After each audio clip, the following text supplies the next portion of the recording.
قرآن مجید کا سورہ نمبر 84 سورہ انشقاق۔ سورہ انشقاق کے متعلق چند مختصر نکات تلاوت و ترجمے کے ساتھ۔ بسم اللہ الرحمن الرحیم۔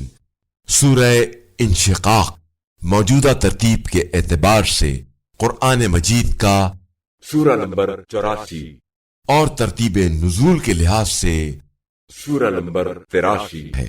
یہ سورہ مکہ مکرمہ میں نازل ہوا۔ اس سورہ کی پہلی آیت کی مناسبت سے اس کا نام سورہ انشقاق رکھا گیا، جس میں قیامت سے پہلے آسمان کے پھٹ جانے کا ذکر ہے، اور انشقاق عربی میں پھٹ جانے کو کہا جاتا ہے۔ پہلی آیت کی تفسیر میں حضرت امام علی علیہ السلام فرماتے ہیں کہ جن ستاروں کو ہم آسمان میں دیکھتے ہیں وہ ایک کہکشاں ہیں، اور قیامت کے دن یہ ستارے کہکشاں سے جدا ہو جائیں گے۔ حضرت علی علیہ السلام سے پہلے کس کو گمان تھا کہ یہ آسمان کہکشاں کا حصہ ہے؟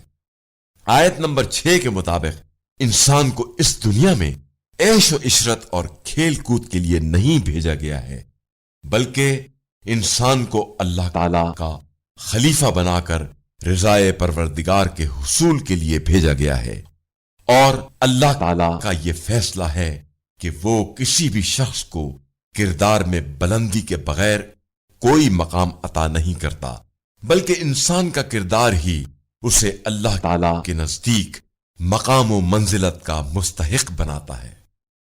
آیت نمبر 21 میں قرآن مجید کا 11واں اور آخری مستحب سجدہ ہے۔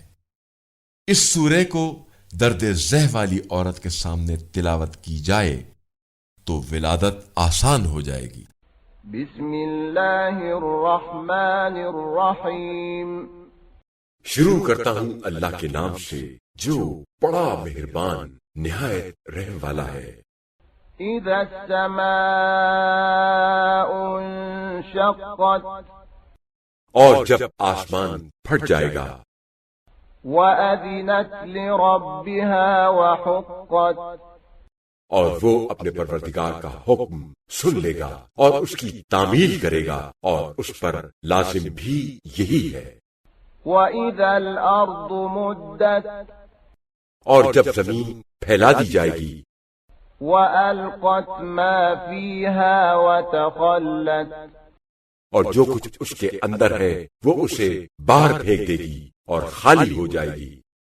وَأَذِنَتْ لِرَبِّهَا وَحُقَّتْ، اور اپنے پروردگار کا حکم سنے گی اور اس کی تعمیل کرے گی، اور اس پر لازم بھی یہی ہے۔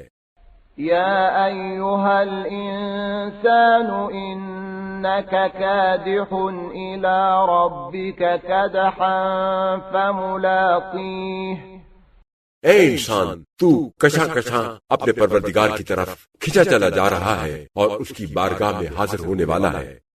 فَأَمَّا مَنْ أُوتِيَ كِتَابَهُ بِيَمِينِهِ، پس جس کا نامہ اعمال اس کے دائیں ہاتھ میں دیا جائے گا، فَسَوْفَ يُحَاسَبُ حِسَابًا يَسِيرًا، تو اس سے آسان حساب دیا جائے گا، وَيَنْقَلِبُ إِلَىٰ أَهْلِهِ مَسْرُورًا، اور وہ اپنے لوگوں کی طرف خوش خرم لوٹے گا۔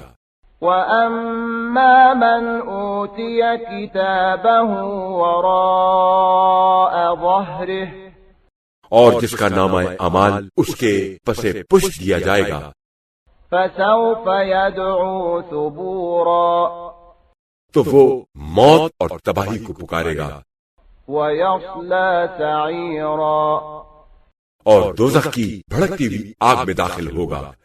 إِنَّهُ كَانَ فِي أَهْلِهِ مَسْرُورًا، یہ شخص دنیا میں اپنے لوگوں میں خوش خوش رہتا تھا۔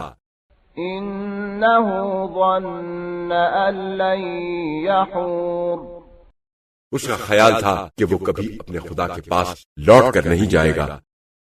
بَلَىٰ إِنَّ رَبَّهُ كَانَ بِهِ بَصِيرًا، کیوں نہیں، بے شک اس کا پروردگار اسے خوب دیکھ رہا تھا۔